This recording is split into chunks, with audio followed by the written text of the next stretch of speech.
All right, shalom. All praise is due to Yah. In today's lesson, I'm going to go over the breakdown of Genesis the 49th chapter, or what all these false camps out there are utilizing to perpetuate that false chart that's circulating all over Israel right now. So I'm going to get right into it right now.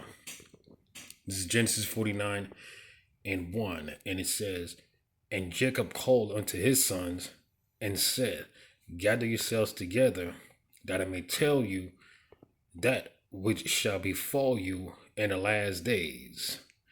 So now all these different camps, they like to utilize verse 1 to try to insinuate that that's talking about the times that we currently living in. Now I brought this on my video last week in regards of a brief overview of the 12 tribe chart. So we're going to look at the word in the Hebrew days and see what it means. I'm coming out of the Brown Driver Briggs Hebrew and English lexicon. And we're going to see if the word last days or days literally represents the latter times that we currently live in right now. And you're going to find out how it's false. So I'm looking for number 3117.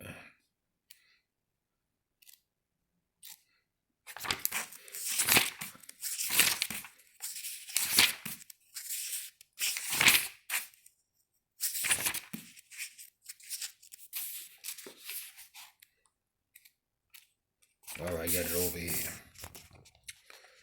So number 3117, Yawam. There's many different definitions and meanings. It says days, as in division, time, working day, a day's journey, 3 days, which represents only a couple days from now. It could also represent the day of Yahweh, chiefly as time of his coming and judgment, involving often blessedness for righteous. But when you read the whole contents of the chapter, I'm going to show you with all the different precepts, you're going to find out that he was not talking about the time that we currently live in. And it says, but it shall be one day known shall it be of, not day and not night. It says days of anyone, his life, his age. It says one hard day, whose day was hard of life as approaching its end. It says days, some days, or a few days. You see? Days of old, former, or ancient time. This is from year to year to yearly, which is not necessarily dealing with the time that we in right now. Let me go to the next page. Over here it says, there you go, day by day.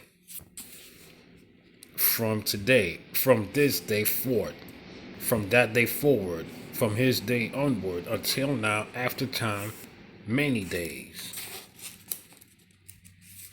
You see? I'm going to go back. Over here it says days, some days, a few days. Then on the next page, it also goes on to say day by day. Hold on, I'm going to put this to the side. I'm going to show you a couple examples. Let's see.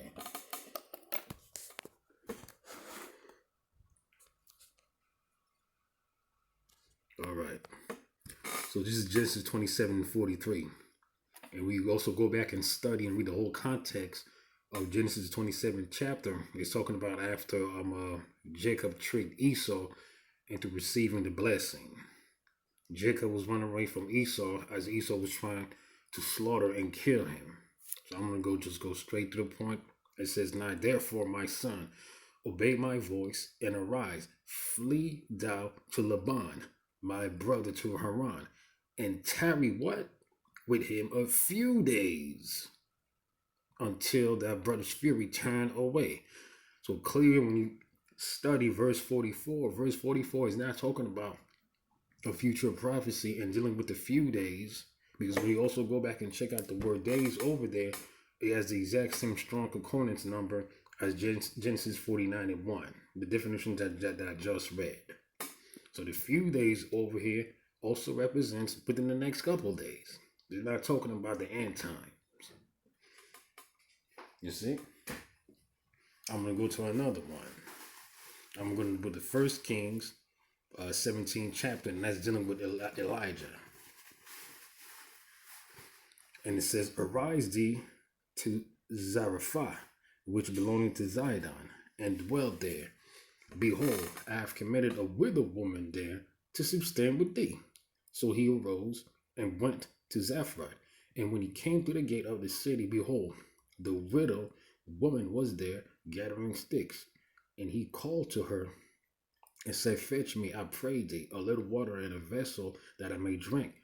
And as she was going to fetch it, and called to her and said, "Bring me, I pray thee, a morsel of bread in thine hand." Verse 12. And she said, "As Yahweh thy power liveth, I have not a cake, but an handful of meal in a barrel, and a little oil in a cruse. And behold, I am gathering 2 sticks, that I may go and dress it for me and my son, that he may eat and die." Verse 13. And Elijah said unto her, "Fear not, go, do as thou hast said, but make me therefore a little cake first, and bring it to me, and after make for thee and for thy son." Verse 14.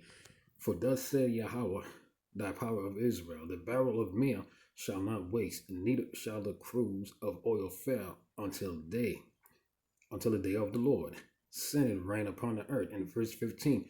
"And when she went and did according to the saying of Elijah, and he in her house did eat many days." Now, if you look at the word many days, also in the Hebrew, is also Strong's number 31:17. It has the exact same definition as Genesis, the 1st chapter, showing to you that the many days or last days is not being in reference of the end time. Hold on a minute. Let me just see if I can clean this for a minute. Alright, it's a little bit more clear right now. So when you read Genesis, the 1st chapter, it was not talking about the end times, as we're about to read the whole context of the chapter. And then you're going to find out that all these dogs of Eurasian origins, from so-called claiming to be from the tribe of Simeon, going all the way down to Issachar, all these Neanderthals, GMOs, doggy stringy hair, you're going to find out that they're not Israelites. Genesis 49 chapter don't have anything to do with them. And you're going to find out that all these Sambo coons who claim to be from all these first 3 tribes, that they've been lying all this time. And he's still lying till this day. So I'm going to go back. Verse 2. And it says, "Gather yourselves together, and hear ye sons of Jacob, and hearken unto Israel your father." Verse 3. It says, "Reuben, thou art my firstborn, my might and my beginning of strength, the excellence of dignity and excellency of power." So now over here it says that Reuben was the firstborn of the Creator. So I'm going to stop right there, and I'm going to go in the book of Genesis 29 and 32. Because they saying that Reuben represents the Mongoloid, Eurasian-looking Seminole Indians. And we're going to find out. Genesis 29 and 31.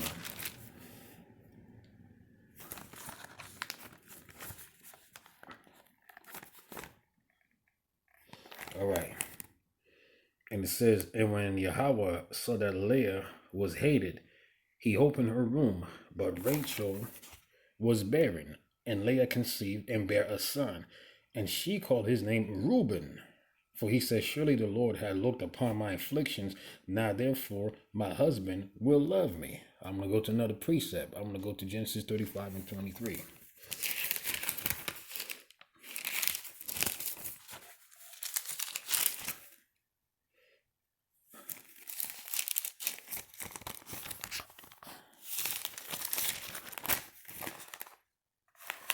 All right. This is Genesis 35 and 23, and says, and the sons of Leah, Reuben, Jacob, what? Firstborn. And Simeon, and Levi, and Judah, and Issachar, and Zebulun. So over here it says that Reuben was Jacob's firstborn. In the Genesis 49 and 3, it says, Reuben, thou art my firstborn. Okay. So it says, my might and the beginning of my strength, the excellency of dignity, and the excellency of power, unstable as water, that shall not excel, because thou wentest up to thy father's bed, and followest thou it. He went up to my couch. Reuben committed an heinous act, and the act that he committed that made him unstable was the fact that he committed adultery with his father's concubine. So I'm going to go back to the book of Genesis, the 35th chapter, and let's see. I'm going to go to verse 22. And it says, and it came to pass that when Israel dwelt in that land, that Reuben went and lay with Bilhah, his father's concubine, and Israel heard it. Now the sons of Jacob were 12. You see? So when it comes to Reuben, I don't know how in the hell did these people get some Eurasians, Mongoloid, Seminole Indians on that verse. Because number one, the verse is not even dealing also with a geographical location. It's not dealing with a landmass or a geographical location. How in the hell they got that is beyond me. But Reuben, to the precepts, is not talking about some Eurasian, Mongoloid, Seminole Indians. That's falsehood. And the real Seminole Indians are Negroes. The indigenous people of the Americas are Negroes and blacks. There's so much proof that can substantiate and validate those premises. We've been in the Americas way more longer than these people running around calling themselves Hispanics and natives. That's factual. So I'm going to go to the next verse. And it says, Simeon and Levi are brethren, instruments of cruelty in their habitation. So now they saying that Simeon and Levi represents the Haitians and the Dominicans living in the island of Hispaniola. But when you read the prophecy, that already came to pass. He's not talking about the time that we currently live in right now. It's not being a reference of a landmass or a geographical location. Simeon and Levi are brethren. So I'm going to go to Genesis 29 and 31. And we're going to see if it's talking about the Dominican Republic or the land of Simeon, the land of Levi being located right next to each other. Let me see. Genesis 29 and 31.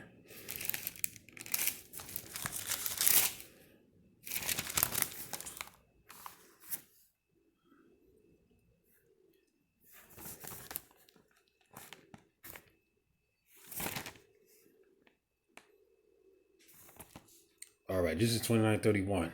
And when Yahweh saw that Leah was hated, he opened her womb, but Rachel was barren.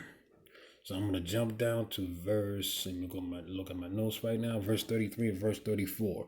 And it says, and she conceived again and bare a son, and said, because Yahweh had heard that I was hated, he had therefore given me this son also. And she called his name what? Simeon. Verse 34, and she conceived again and bare a son, and said, now this time will my husband be joined unto me, because I have borne him 3 sons. Therefore was his name called Levi. So Levi and Simeon were brethren. They were blood brothers. It doesn't have anything to do with a landmass, with the land of Levi or the land of Simeon be located in the island of Hispaniola right next to each other. So that's a lie right there.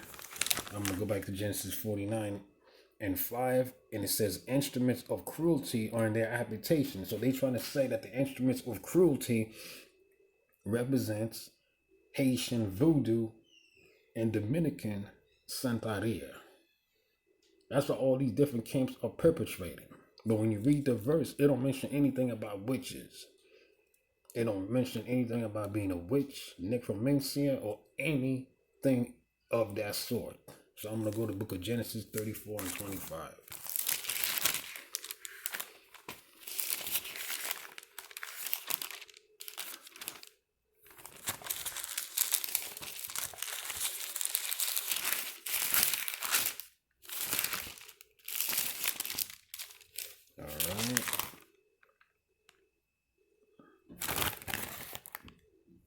And it says, and it came to pass, Genesis 34:25 and 26. And it says, and it came to pass on the third day when they were sore, that two of the sons of Jacob, Simeon and Levi, Dinah's brethren, took each man his sword, and came upon the city boldly, and slew all of the males. And they slew Hamor, Shechem, and his son, and the edge of the sword, and took Dinah out of Shechem's house and went out. Because when you read the whole chapter, it's going into on how the people from Shechem pretty much violated their sister Dinah. So Simeon and Levi took it upon themselves to go down to the city and slaughter the inhabitants over there with their sword.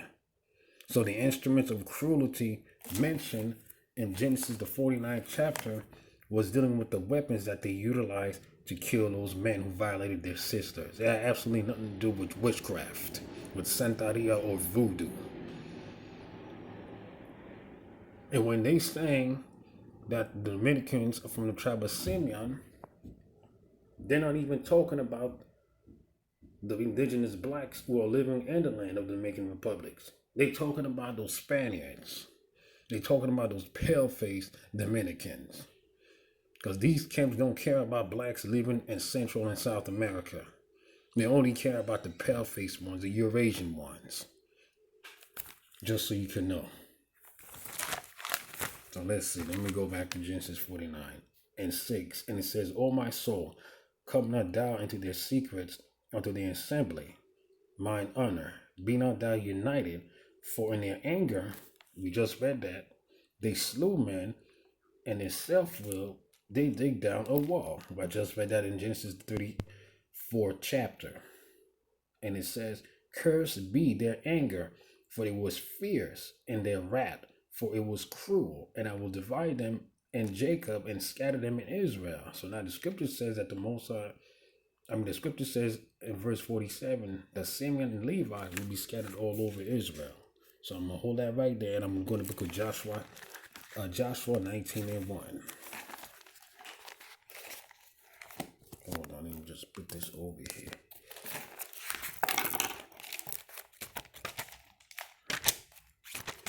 So I'm going to book of Joshua 19:1.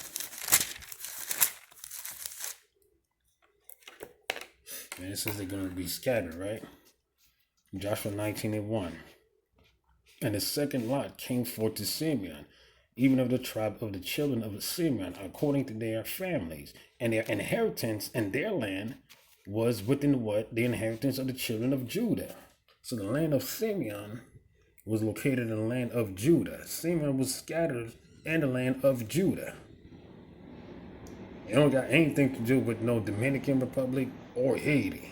It don't got nothing to do with no pale-faced, Spaniard-looking-ass Dominican. I'm going to go to another one. I'm going to go to Deuteronomy 10:9 and show you on how the Levites were also scattered. But the Levites were scattered amongst all the tribes, whereas the tribe of Simeon, on the other hand, they were scattered in the land of Judah. I'm going to go to Deuteronomy.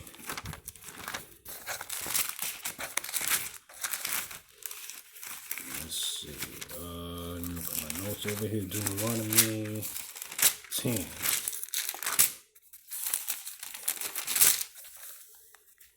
10:9. Deuteronomy 10:9. Wherefore Levi had no part, no inheritance with his brethren.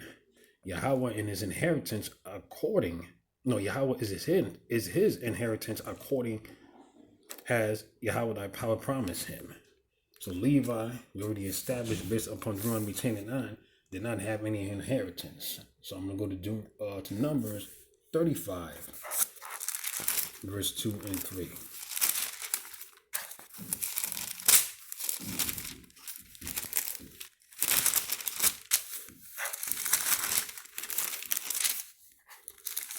All right, Numbers 35, verse 2. It says, command the children of who? Of Israel. That's dealing with all 12 tribes, that they give unto the Levites of the inheritance of their possession cities to dwell in, and ye shall give Also unto the Levites suburbs for the cities round about them, and the cities shall they have to dwell in, and the suburbs of them shall be for their cattle and for their goods and for all of their beasts. So the Levites were scattered all throughout the 12 tribes of Israel, and were dwelling in different suburbs and cities, whereas the tribe of Simeon was scattered in the land of Judah. So it goes hand in hand with what's written in Genesis, the 49th chapter. I'm going to go back over here. Verse 7, in terms on how the Creator said that he was going to divide the tribe of Simeon and Levi. It don't got nothing to do with any Dominicans or Haitians. So the Dominicans, pale-faced Dominicans, and the Seminole Indians are not Israelites. Nobody knows what tribe we from. The torch is way off. So I'm going to go to the next one. It says, Judah, thou art whom thy brethren shall praise. Thy hand shall be in the neck of thine enemies, and thy father's children shall bow down to thee. So now these camps are running around saying that Judah represents the so-called African Americans or the so-called Black Americans, that the neck, it says over here that thy hand shall be in the neck of thy enemies. They're trying to say that represents the civil rights movements. Or now we're going to have our hands in the white man's systems. That's foolishness that cannot be substantiated with the scriptures. So I'm going to hold it over here, and I'm going to book of 1 Samuel. I'm going to go in the book of 1 Samuel, and I'm going to show you on how King David, and as well as the rest of his men, of the Judites, pretty much, literally, put their hands and went to war against the enemies. And there are many precepts and scriptures that can validate those. So this is 1 Samuel 18 and 27. And it says, wherefore David arose and went he and his men, and what? And they slew of the Philistines 200 men. And David brought their foreskin, and they gave them in full tale to the king, that he might be the king's son-in-law. And Saul gave him Michal, his daughter's wife. You see that? In Genesis, the 49th chapter, it says, let me go back over here.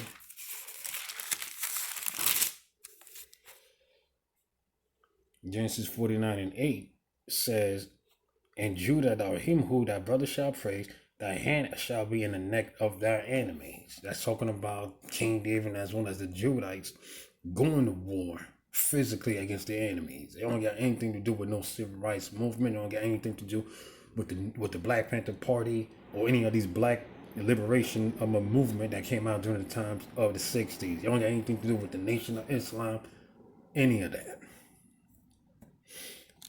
So let's see.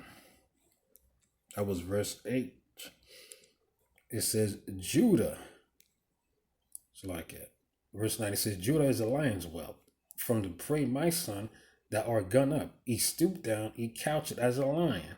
And as an old lion, who shall rise him up? Which is dealing with the characteristic of the tribe of Judah, in terms of them being a lion. So now I'm going to go to verse 10. And it says that the scepter shall not depart from Judah, nor a lawgiver between his feet until who? Shiloh comes. And unto him shall the gathering of the people be. And I'm going to show you that Shiloh represents the Lord. And I'm going to go to the book of Jeremiah 31 and 10. It does not represent the so-called African Americans.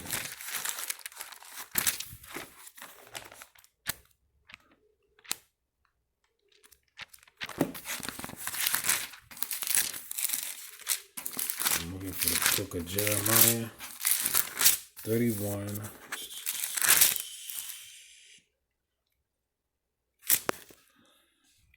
and 10. It says and it says that Shiloh is going to gather everybody.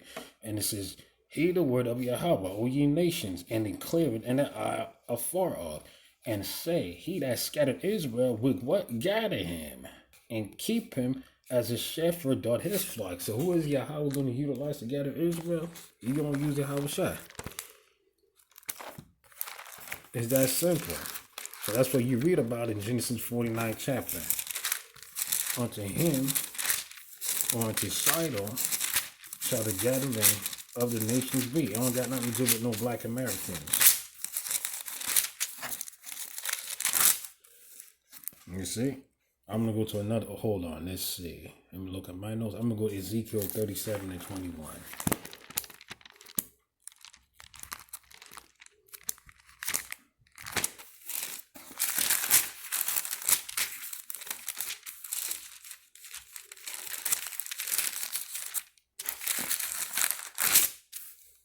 Ezekiel 37 and 21. And say unto them, thus said Yahweh, behold, I will take the children of Israel from among the heathen, whether they be gone, and I will what? Gather them on every side and bring them into where their own land. It all correlates with Genesis 49 chapter in regards to the prophecy of Judah.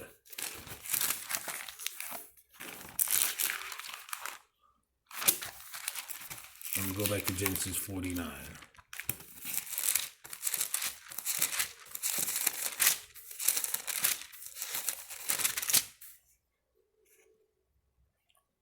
It says, until Shiloh come, and unto him shall get gathering the people be. It says, biting them full unto the vine, and his ass cold unto the choice of wine. He washed his garments in wine, and his clothes in the blood of grapes. His eyes shall be red with wine, and his teeth white with milk. So I'm going to go and dealing with the wine and the blood. I'm going to go to Isaiah 63.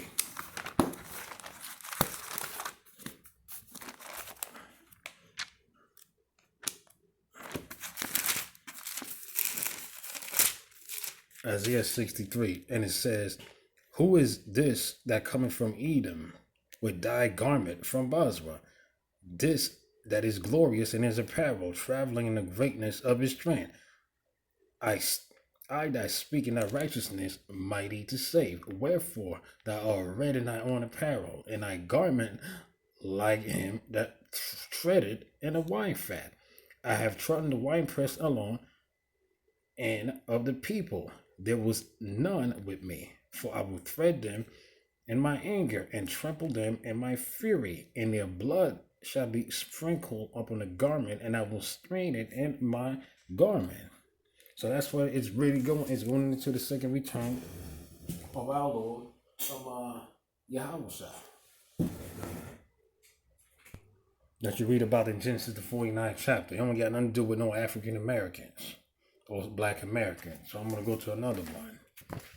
I'm going to go in the book of Revelations 19 and 11. It says, Revelations 19:11, and I saw heaven open, and behold, a white horse, and he that sat upon it was called Faithful and True, and in righteousness he doeth judge and make war. His eyes were white as a flame of fire, and on his head were many crowns, and he had a name written that no man knew but himself. And it said his eyes were also as a flame of fire.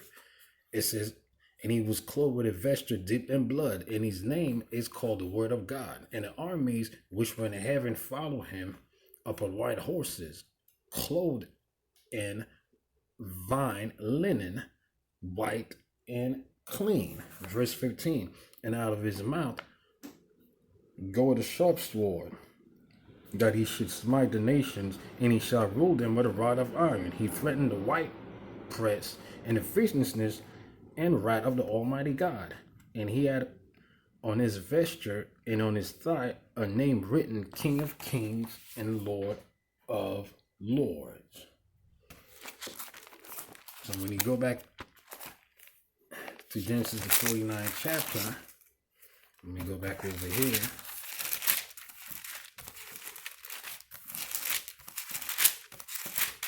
Dealing with all the precepts in regards of Judah, biting his foal unto the vine, and his ass cold unto the vine, and he washed his garment in wine, which represents the blood, and his clothes and the bloods of grapes. We just read that in Isaiah 63rd chapter, and as well as the Revelations 19th chapter.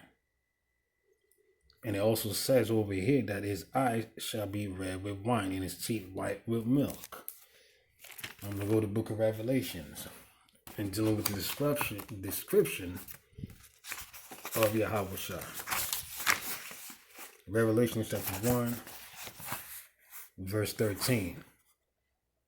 And in the midst of the 7 candlesticks, one like unto the Son of Man, clothed with a garment down to the foot, and girt about the paps with a golden girdle. His head and his hairs were white like wool, proving to that he was a black man, and his eyes white as snow, and his eyes were what? As a flame of fire, and his feet like unto fine brass, as if they burned in a furnace, and his voice as the sound of many waters. So the redness of his eyes represents him being angry, that you read about in Genesis, the 49th chapter.